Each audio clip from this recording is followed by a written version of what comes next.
Funguje to? Funguje to. Ve videu o hororech jsem se zmínila o sérii Wrong Turn, český Pach krve, opět geniální překlad, o kanibalismem protkaném počinu, který to celý začal v roce 2003. Ačkoliv najdete 7 filmů s názvem Pach krve, my se budeme bavit jen o prvních 6, protože kdo alespoň cca tuší, o čem je řeč, tak ví, že ten 7. díl s tím nemá absolutně nic společného. Opět ocením like, odběr a nějaký komentář i za snahu při vytváření tohohle cosplaye a já si myslím, že už může mít na to. Lesy, západní Virginie, dopravní zácpa a budoucí doktor Chris Flynn, co hledá jinou cestu do Los Angeles. U tady toho rozhodně nepodezřelého pumpaře se dozví, že to může vzít zkratkou přes les, kde se ale Chris srazí s 5člennou partou turistů, co předtím píchli kolo. Nikdo neutrpí žádnou újmu, kromě diváka. Protože, pane bože, v následujících 20 minutách se stane tolik klišé a tolik zhovedilostí, že mám normálně pocit, že mi to nechalo nějakou damage na mozku. Že OK, já chápu, že jim po té strážce ty auta nefungují, že tam není signál a že nemůžou nikomu zavolat. No OK, jsme v lese. Ale jeden z hlavních důvodů, proč se rozhodnou vyhledat pomoc, je, že ty turisti, co píchli, mají hlad, protože nemají žádný jídlo. A to pardon, já se ptám, nejeli náhodou kempovat? Z toho, co se dozvíme, v okolí jsou jen lesy a rozhodně ne žádný kemp z restaurací. Takže odkud chtěli to jídlo získávat? Kámo, i každý malý dítě ví, že na podobné cesty se bere minimálně 10 lunch meatů, sojových suků a májek. Co je tohle za lidi? To je strašný. 4 lidi jdou teda hledat pomoc a 2 zůstávají u aut. Tady naštěstí má to rozdělení aspoň nějaký opodstatnění, ale na nějakou tu vaši originalitu tady fakt nikdo zvědavej není, co jste si sakra mysleli, protože u aut dostáváme v zápětí klasickou scénu. Neslyšela si něco?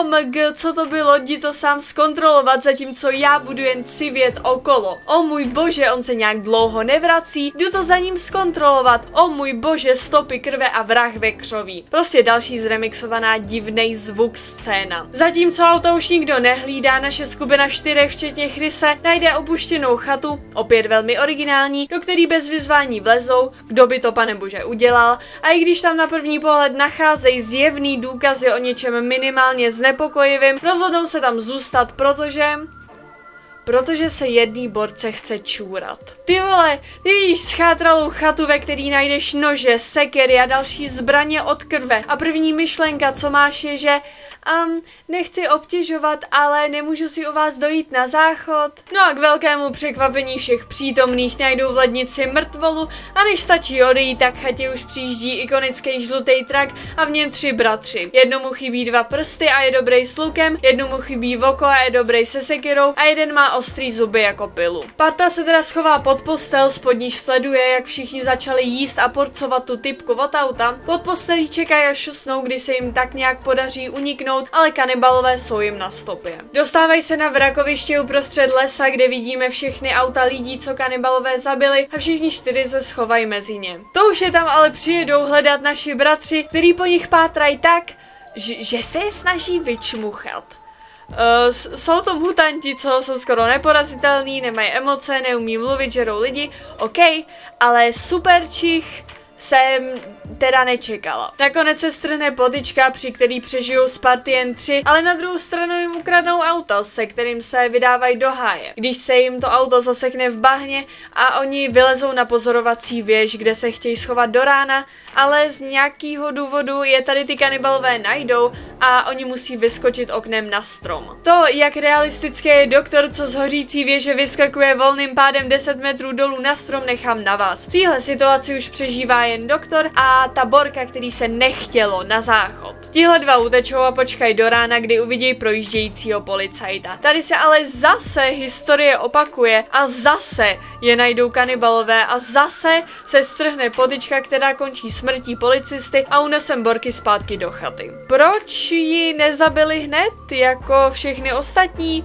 je mi záhadou. Doktor to ale takhle nenechá a k chatě se nenápadně dostává taky. Autem probourá zeď chaty, zneškodní kanibaly, vysvobodí borku a společně odjíždí odjíždí pryč, ale v závěrečných titulkách se dozvíme, že kanibalové přežili. 59% na ČSFD a kdyby to tímhle mělo skončit, tak je to actually, i když s pár chybama, celkem nice hororový kousek. Zatímco třeba minule tak střídavě haprovalo od výbornej přes hezký po průměrný rating, tady jdeme s každým dílem níž a níž, až se na konci dostáváme k random nespecifikovatelnému odpadu.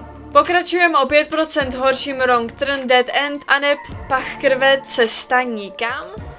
Co je to za překlad? Pardon, ale cesta nikam je strašně zvláštní slovosled. Nebo jsem prostě jediná, kdo by něco takového řešil. Protože cesta nikam zní tak strašně jako zvláštně. Jako minule jsme v západní Virginii, ale tentokrát sledujeme televizní štáb a natáčení reality show o přežívání v drsných podmínkách. 6 hráčů se rozdělí do dvojic a my ze začátku sledujeme první dvojici Maru a Ninu, který v lese objeví chatu. Jak povědomé. Ačkoliv se jim to nezdá a i celý les na ně působí zvláštním dojmem, vejdou dovnitř. Kde jsem to jenom viděla? Uvnitř nachází minimálně znepokojivý důkazy. Ty kráso, fakt je mi to nějaký povědomí. A než z chaty stačí odejít, tak přichází rodina kanibalů a oni se musí schovat a následně utíkají. Jak já miluju kopírování scén. U těch, která nepřežije Mara, a my se přesouváme k druhý dvojici. Jake a Elena se rozhádají hned na začátku a rozdělí se, načež Elenu zabíjí jedna z kanibalů. V tomhle díle se totiž rodina rozroste ze 3 bratrů na 6člennou rodinu. Třetí dvojice, Amber a Jonesy, a neb válečná hrdinka a debil, co se v lese snaží najít něco k jídlu. Což se jim i povede a najdou nějaký random maso na ohni, což je třeba nejvíc sus věc.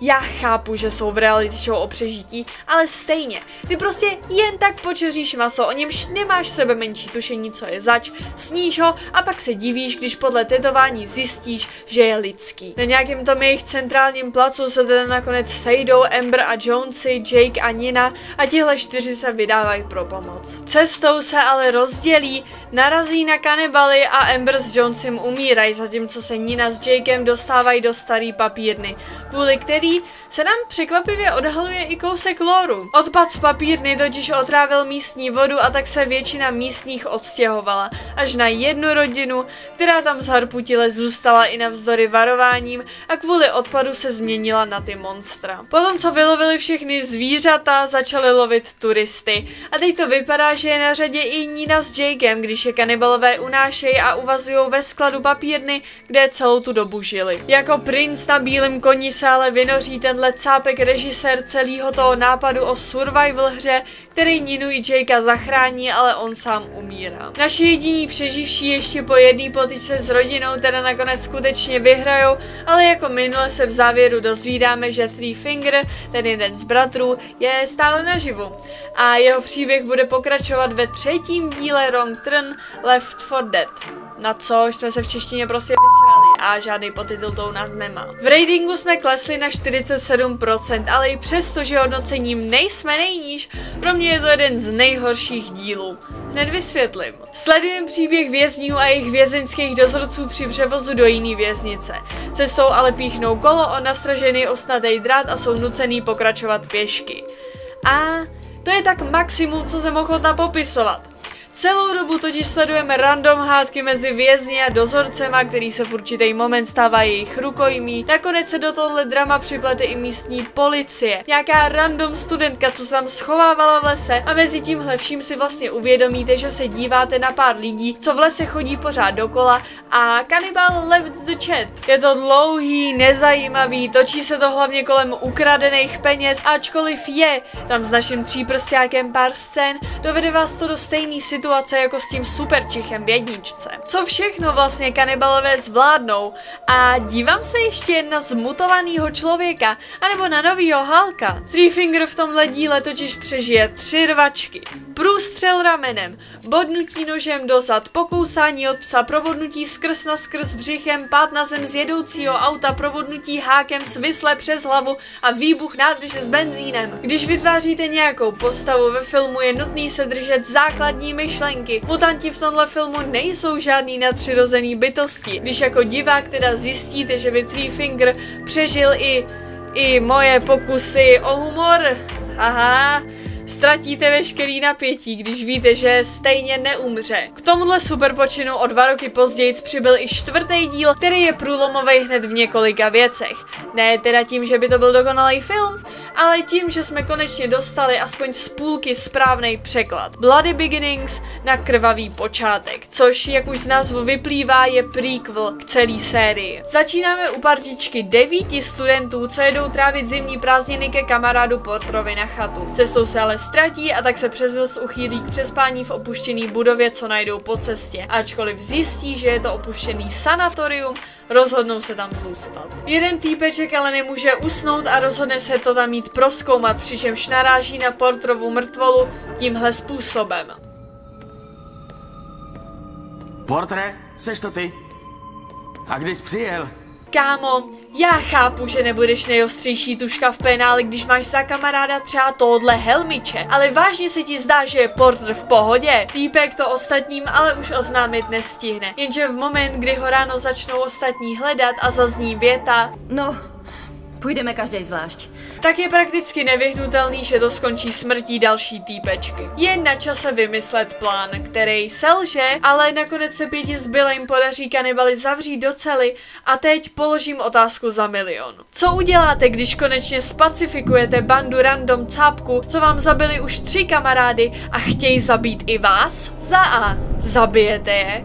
Za B. Budete je střežit ze zbraní v ruce, nebo za C.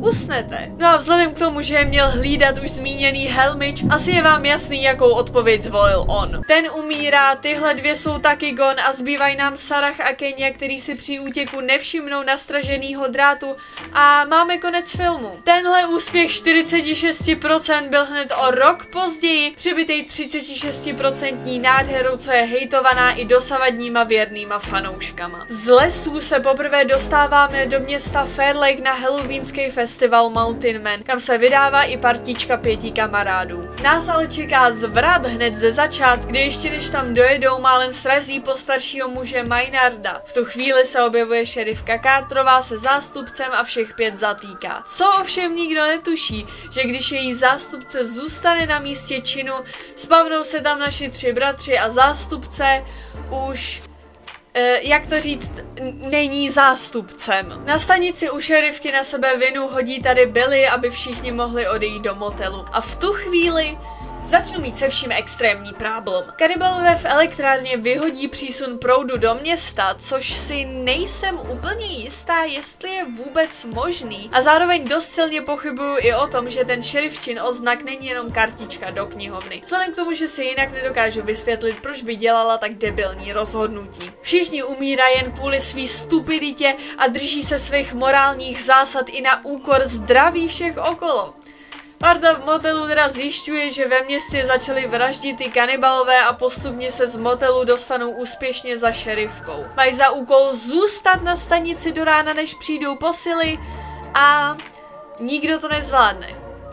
Nikdo. Dozvíme se, že ten stařík ze začátku Maynard spolupracuje s kanibalama a ty ho nakonec osvobodí ze stanice, kterou zapálí společně se svázanou šerifkou, která se zastřelí. V konečných záběrech vidíme jejich žlutý trak, jak s poslední přeživší týpečkou odjíždí do lesa a to byl Wrong Turn Bloodlines, v češtině Krvavý masakr z roku 2012. Ale ještě než se vrhneme na poslední 6. díl z roku 2014, musím vás upozornit, že pokud vám ještě nebylo 18, tak tohle video prosím vypněte.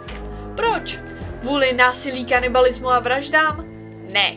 Kvůli tomu, že se jdeme dívat na porno. Wrong Turn 6 Last Resort, v češtině Krvavý hotel, opět geniální překlad, by nezaujatý divák totiž nepopsal jako horor o kanibalismu, ale jako nechutnej, zvrácený, sexuální díl Extreme Makeover Home Edition. Což je věta, kterou jsem nikdy nečekala, že řeknu. Sledujeme příběh, začínáme sexuální scénou, pak sledujeme příběh Dannyho a jeho 6 dalších, no chtěla jsem původně říct kamarádů, ale on polovinu těch lidí asi ani nezná. Jak jedou do rezortu Hop Springs, protože se Danny dozvěděl, že ho zdědil a že tam bydlí jeho bratranec se sestřenicí, který on nikdy neviděl. Jeho příbuzný je teda uvítaj a doslova hned se začnou bavit o incestu. Hned jak tam přijedou. No a potom tam cápka pojede polštář další incest talk, mají sex v bazénu, další incest talk, sex v bazénu, jdou na lov, pak se ho ta sestřenice snaží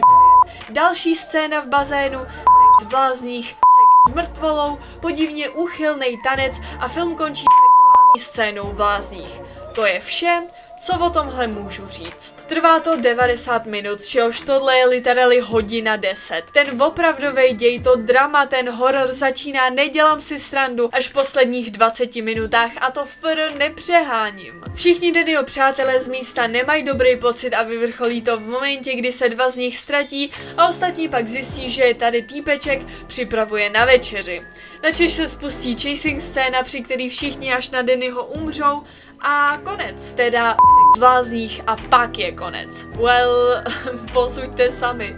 Já souhlasím s převládajícím názorem v komentářích na ČSFD. Nikdo se nesnažil. Tahle série začala jako i když s chybama, průměrný slasher a not gonna lie, z 1 a 2 se kinda stal můj guilty pleasure asi, ale to ostatní za to nestojí a k 6 se radši ani nebudu vyjadřovat. A jaký máte názor vy? Znali jste tuhle sérii vůbec nebo jste fanouškama? Rozhodně mi napište dolů do komentářů a to bude pro dnešek všechno.